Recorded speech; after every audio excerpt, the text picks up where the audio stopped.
How's it going, guys? Medium difficulty question, pulmonary step 1, internal medicine 2 CK, 60-year-old woman, 8-month history, shortness of breath and exertion, non-productive cough, no past medical history, no medications, non-smoker, worked as a lawyer, forced vital capacity 46% predicted. Okay, should be 70s to 80s. I'll talk about this as we move through. Chest x-ray shows fine linear opacities bilaterally. And then we have a CT of the chest, which I'll also talk about as we move through. Question wants to know the diagnosis. Choice A, asthma, wrong fucking answer. USMLE is not going to give you asthma starting in a patient this old. Okay, it could be maximum 30s that they'll give you.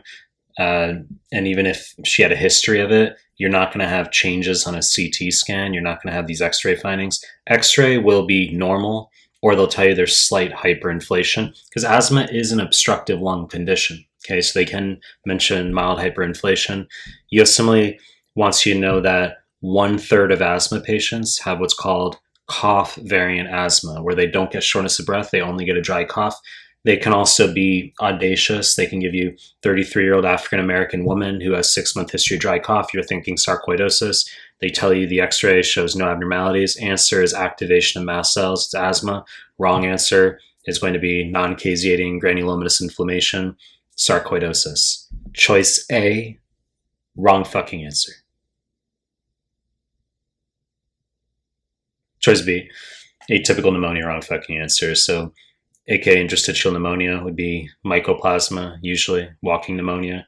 So they'll give you a youngish patient who's 23-year-old male, otherwise healthy, might have a low-grade fever, and he's got dry cough, and they'll do a chest x-ray and they say there's bilateral interstitial infiltrates. It's walking pneumonia.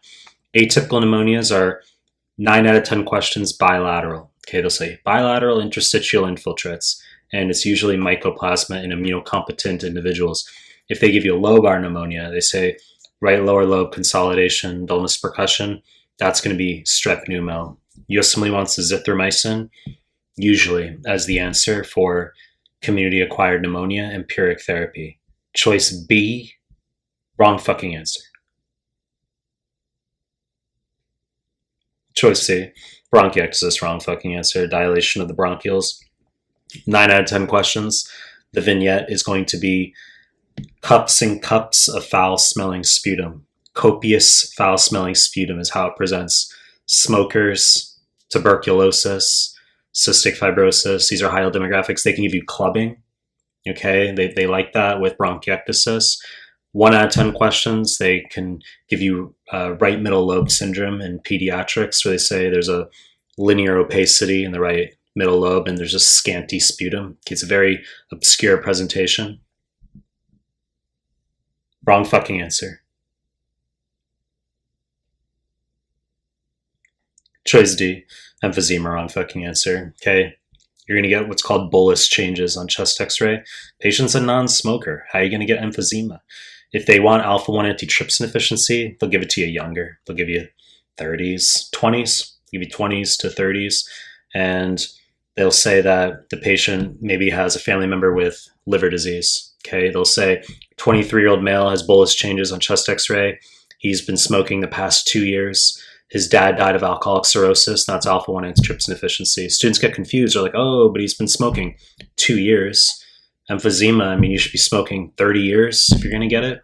And the cirrhosis in the father, well, smoking and alcohol accelerate the formation of emphysema and cirrhosis. The patient need not say that the vignette need not say that the patient's a non-smoker. Emphysema, wrong fucking answer. Choice C, usual interstitial pneumonitis, aka idiopathic pulmonary fibrosis, correct answer. I talked about this in my PDFs. I've made other YouTube clips on this. The NBME wants you to know that idiopathic pulmonary fibrosis is also known as UIP, OMG, okay? And it's going to be a patient over the age of 50 who's just got an idiopathic 1 month to 6 month plus history of dry cough. Okay, idiopathic dry cough, shortness of breath on exertion. Okay, and you say, but I don't get it, Michael.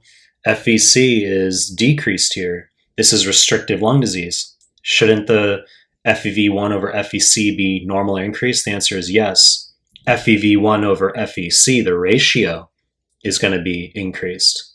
okay? But FVC can still be decreased.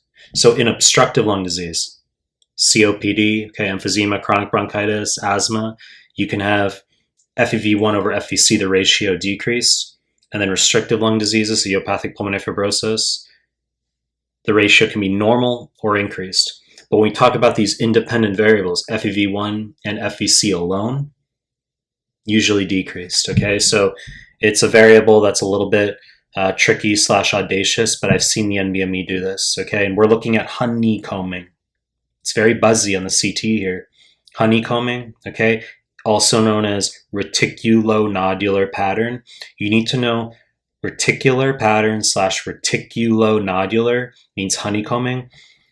9 times out of 10, it's referring to pulmonary fibrosis, okay? You can get reticulogranular patterns in neonatal respiratory distress syndrome, obviously a completely disparate presentation.